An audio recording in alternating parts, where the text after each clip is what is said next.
శ్రీ గురుభ్యో నమః. Welcome to Hitopadesh. అందరికీ హనుమాన్ జయంతి శుభాష్యం. ఈరోజు మనం చూడబోయే టాపిక్ ఏమంటే ఆ హనుమంతుడు గురించే చూద్దాం. సో ఈ హనుమంతుడు జస్ట్ వాయుపుత్రుడు కాదండి, అందరికీ ప్రాణం ఇచ్చే ప్రాణదేవుడు, ప్రాణవాయువు అన్నమాట. ఇది నేను చాలా ఎపిసోడ్స్లో చెప్పాను ఆల్రెడీ. సో ఈ వాయుపుత్రుడు అంటే వాయుదేవుని అవతారమే వాయుపుత్రుడు, ఆయన ఇద్దరు సేమే. సో ఈ వాయుపుత్రుడైన ఈ పవమానుడు, ఈ హనుమంతుడు ముఖ్య ప్రాణవాయు అంటే బ్రహ్మదేవుడికి ఈక్వల్ స్టేటస్ అన్నమాట. నెక్స్ట్ కల్పంలో బ్రహ్మ పదవికి వచ్చే ఆయన ఈ హనుమంతుడు. సో ఈ హనుమంతుడే కాకుండా ఈ కపి సేన అందరూ కూడా సుగ్రీవ, వాలి ఇట్లా అందరూ ఉన్నారు కదా, అంగదుడు చాలామంది ఉన్నారు కదా, కోటి సంఖ్యలో ఉన్నారు వాళ్ళు. వీళ్ళందరూ కపి అంటే కోతి కాదు. ఫస్ట్ ఇది మనం అర్థం చేసుకోవాలి. కోతి కాదు, కోతి డిఫరెంట్. ఈ హనుమంతుడు ఇంకా సుగ్రీవుడు ఇలాంటి ఈ కపి సేన వచ్చి డిఫరెంట్. నార్మల్ కోతి వచ్చి మాట్లాడదు, ఇంకా అన్నీ చదవదు, వేదాలు చదవటం ఇదన్నీ చెయ్యదు. బట్ ఈ కపిలు మాట్లాడతాయి.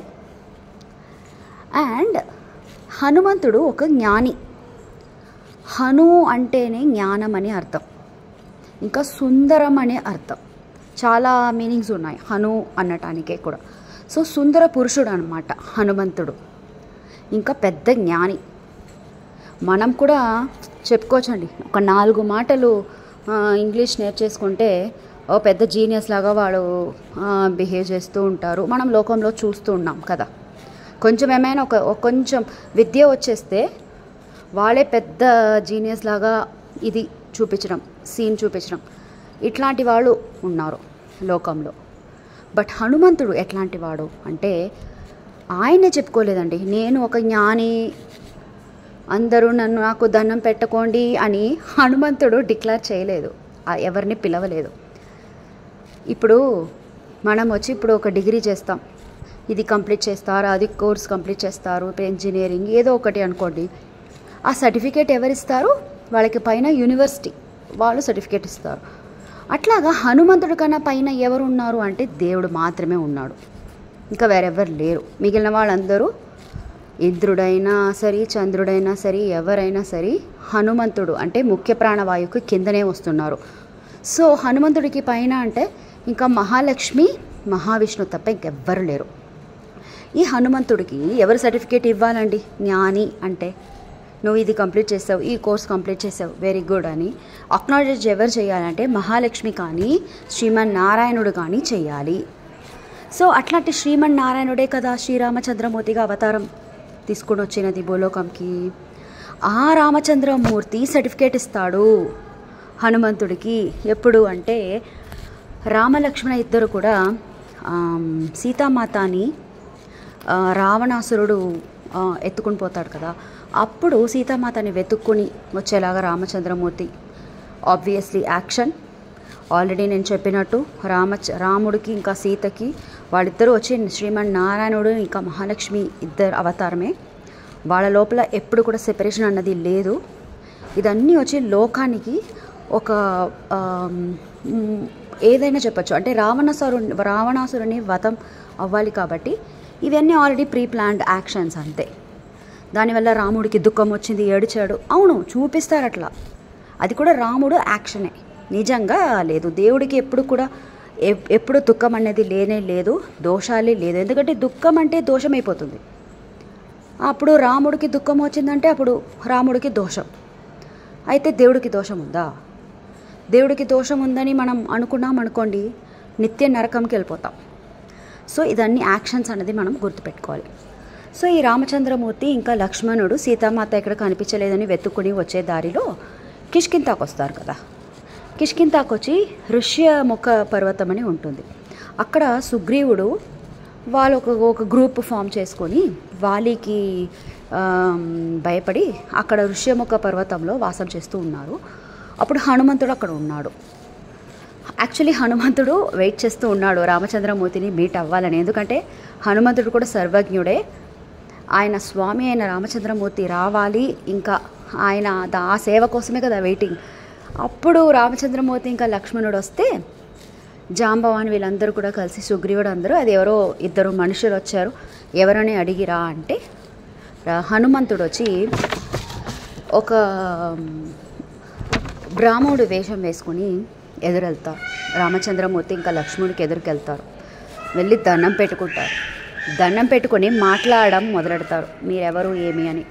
అప్పుడు రామచంద్రమూర్తి కూడా ఇంకా డైరెక్ట్గా అడిగేస్తారు, నువ్వు కపి కదా అని. హనుమంతుడు ఎట్లా చూస్తాడు, ఆబ్వియస్లీ అడిగేస్తాడు, ఎందుకంటే ఈయన దేవుడు కదా అని. వెంటనే స్వామి అని నమస్కారం చేసుకుని, అవును స్వామి, నేను హనుమంతుడు, నీకోసమే నేను ఎదురు చూస్తూ ఉన్నాను. ఇట్లా మా పరివారాలందరూ ఇట్లా ఇక్కడ ఉన్నారు, వాళ్ళకి భయపడి సుగ్రీవుడు ఇక్కడ ఉన్నాడు, మేమేమో ఆయనకి అసిస్ట్ చేద్దాం, హెల్ప్ చేద్దామని మేమందరూ ఇట్లా ఉన్నాము. నా అమ్మ, నా తల్లి తండ్రి వీళ్ళు అని అన్నీ ఇంట్రొడ్యూస్ చేసుకుంటారు. ఇంకా ఆయన మాట్లాడుతున్నారు, అది అట్లా వింటూ ఉన్నారు రామచంద్ర ఇంకా రామ ఇంకా లక్ష్మణ ఇద్దరు కూడా ఆయన మాట్లాడేదన్నీ అట్లా వింటూ ఉన్నారు.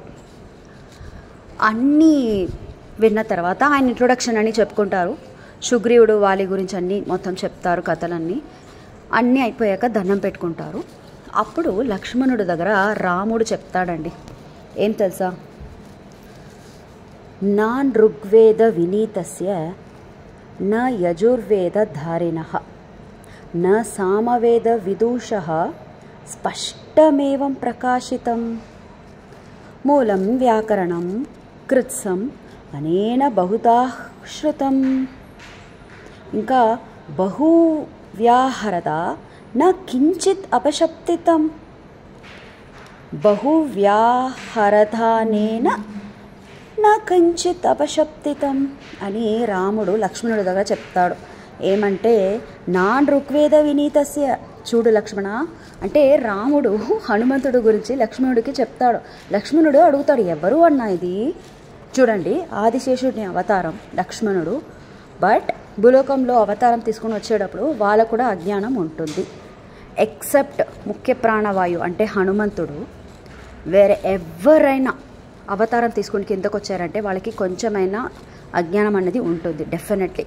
అర్జునుడు ఇంద్రావతారం, వాలి ఇంద్రావతారం, ఇంకా యుధిష్ఠిరుడు యమధర్మావతారం, అందరికీ అజ్ఞానం ఉండిందండి. బట్ భీమసేనుడు చూడండి, అస్సలు అజ్ఞానమే ఉండదు. ఆయన కూడా జ్ఞాని, బలం ఒకటే కాదు జ్ఞానం కూడా ఎక్కువ భీమసేనుడికి. పరమ భాగవత ఉత్తముడండి భీముడు. కృష్ణుడే చెప్తున్నాడు పరమ భాగవతుడు అంటే భీముడు.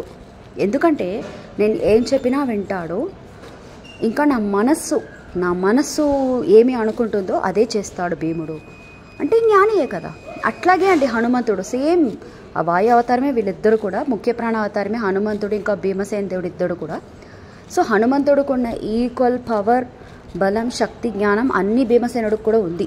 మనం వచ్చి హనుమంతుడు జ్ఞానం ఉంది, భీమసేనుడు జ్ఞానం లేదు అంటే మనం అన్నీ మిస్అండర్స్టాండ్ చేసుకున్నాము అని అర్థం, అన్ని అపార్థాలే చేసుకున్నాము అని అర్థం.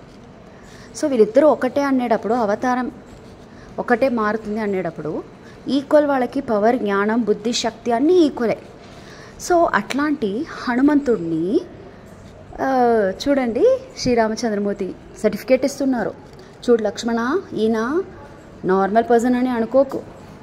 నా ఋగ్వేద వినీతస్య న యజుర్వేద ధారిణః న సామవేద విదూషః స్పష్టమేవం ప్రకాశితం. అంటే ఈయన ఋగ్వేదం మంచిగా అధ్యయనం చేసుకున్న ఆయన. నా యజుర్వేద ధారిణః, మంచి యజుర్వేదం కూడా అన్ని మంచిగా అధ్యయనం చేసుకున్న ఆయన. నా సామవేద విదూషః, సామవేదం కూడా మంచిగా అధ్యయనం చేసుకున్న ఆయన.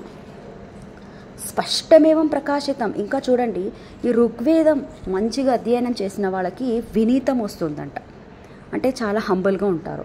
సో ఈ హనుమంతుడు చాలా హంబుల్గా ఉన్నాడు. వినీతస్య నాన్ ఋగ్వేద వినీతస్య, ఈయన ఋగ్వేదం మంచిగా చదువుకున్నాడు, చాలా వినీతంగా ఉన్నాడు. నా యజుర్వేద ధారిణ, యజుర్వేదం మంచిగా చదువుకున్నాడు.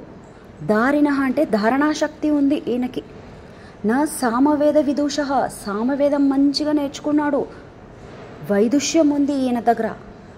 ఇంకా స్పష్టమేవం ప్రకాశితం. చూడు ఆయన మాట్లాడే దాంట్లో ఎంత స్పష్టత ఉంది. ఒక్క తప్పు ప్రొనౌన్సియేషన్ అనేది ఆయన నోట్లో నుంచి రాలేదు. ఇది ఈ ఋగ్వేదం, యజుర్వేదం, సామవేదం మంచిగా చదువుకున్న వాళ్ళ దగ్గర ఉన్న లక్షణాలు. వినీతంగా ఉంటారు, ధారణాశక్తి ఉంటుంది, ఇంకా వైదుష్యం ఉంటుంది. ఇదన్నీ ఈయన దగ్గర నాకు కనిపిస్తాయి. అంటే మంచిగా అన్నీ చదువుకున్నాడు. అంటే చూడండి, ఋగ్వేదం, యజుర్వేదం, సామవేదం మంచిగా నేర్చుకున్న వాళ్ళకి అహంకారం ఉండకూడదు. అదన్నీ ఉంటే వాళ్ళు మంచిగా చదువుకున్నారని అర్థం. సో హనుమంతుడి దగ్గర ఇదన్నీ ఉన్నాయి. వినీతంగా ఉన్నాడు చూడండి, అస్సలు అహంకారం అనేది లేదు. ఇంకా చెప్తాడు, మూలం వ్యాకరణం కృత్సం అనేన బహుతాశ్రితం. మాత్రమే కాదు, మూలం అంటే మహాభారతం, భాగవతం నుంచి అన్ని వ్యాకరణాలు, కృత్సం అన్నీ చదువుకున్నాడు. ఎట్లా చదువుకున్నాడు? సూర్యాంతర్గత నారాయణుడు, సూర్యనారాయణుడి దగ్గర నుంచి, సవితృమండలంలో ఉన్న సూర్యనారాయణుడి దగ్గర నుంచి అన్నీ చదువుకున్నాడు. వ్యాకరణాలన్నీ చదివాడు. దాన్ని ఒక బ్రైట్నెస్ ఇక్కడ కనిపిస్తుంది. అది కూడా ఎట్లా అంటే అభిముఖం, ఆపోజిట్లో నుంచొని చదువుకున్నాడు. అంటే సూర్యుడు ఇప్పుడు ఈస్ట్ టు వెస్ట్ మూవ్ అవుతారంటే ఈయన ఆపోజిట్లో నించుని బ్యాక్ సైడ్లో మూవ్ అవుతూ హనుమంతుడు అన్నీ నేర్చుకున్నాడంట. చూడండి, సూర్యాంతర్యామి సూర్యనారాయణ దేవుడు అంటే నారాయణుడే. సో ఇది రామచంద్రమూర్తి సర్టిఫికేట్ ఇస్తున్నారు. చూడు, ఈయన అట్లా నేర్చుకున్నారన్నీ. సూర్యాంతర్యామి సూర్యనారాయణ దేవుడి దగ్గర నుంచి అన్నీ నేర్చుకున్నాడు. అసలు మాటలో ఒక్క తప్పు ప్రొనౌన్సియేషన్ లేదు. ఇట్లా అట్లా అండ్ ఇంకొకటి చూడండి, ఒక రెపిటేషన్ ఉండదంట. హనుమంతుడు మాట్లాడితే ఒకే వర్డ్ని ఇంకొకసారి వేయటం, లేకపోతే వర్డ్ తెలియకుండా, అంటే మనలాగా నాలాగా అనుకోండి, దీనికి ఏం వర్డ్ వేయాలనే తెలియట్లేదు అన్నట్టు అట్లాంటిది ఏముండదు. స్పష్టతం. మూలం వ్యాకరణం కృత్సం అనేన బహుతాశ్రుతం. ఇంకా చెప్తారు, బహువ్యాహరతానేన నా కించిత్ అపశబ్దితం. ఒక్క అపశబ్దం రాలేదు, ఒక్క తప్పు వర్డ్, తప్పు లెటర్, తప్పు ప్రొనౌన్సియేషన్ నోట్లో నుంచి రాలేదు. ఇంకా అసత్యం కూడా మాట్లాడలేదు. సర్టిఫికేట్ అంటే ఇట్లా అండి, ఇది సర్టిఫికేట్ అనమాట. ఎవరెవరో దగ్గర, మనుషుల దగ్గర సర్టిఫికేట్స్ ఏమండి, ఈరోజు ఉంటుంది రేపు వెళ్ళిపోతుంది. ఇంకొకళ్ళు వస్తే రికార్డ్ బ్రేక్ అంటారు. ఇప్పుడు ఒకళ్ళు గిన్నెస్ రికార్డ్ చేస్తారు, ఇంకొకళ్ళు వచ్చి ఆ రికార్డ్ని బ్రేక్ చేస్తారు.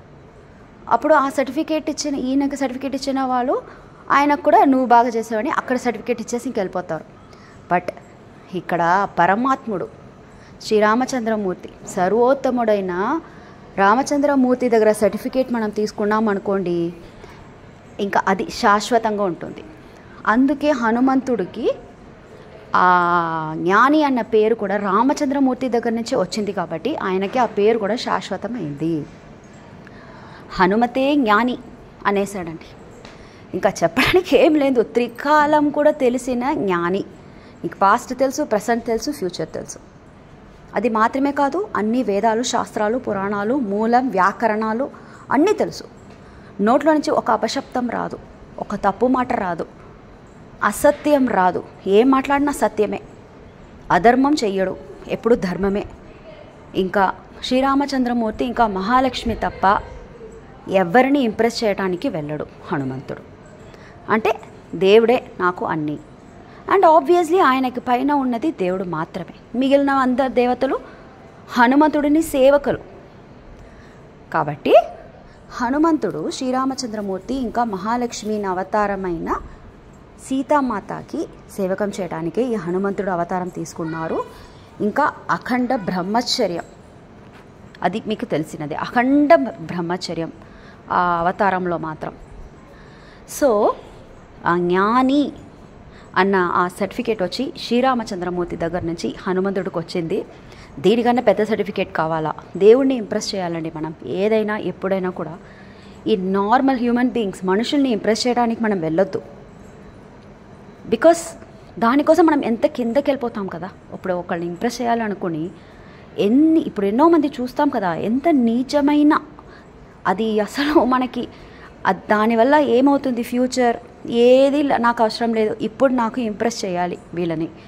దానికోసం ఎలాంటి నీచమైన పని అయినా చేయడానికి మనం రెడీగా సిద్ధంగా ఉంటాం వాళ్ళని ఇంప్రెస్ చేయడానికి. దానివల్ల పెద్దగా ఏమొస్తుంది, ఒక పదవి రావచ్చు ఆర్ డబ్బు రావచ్చు. అది వద్దండి, అది వద్దు.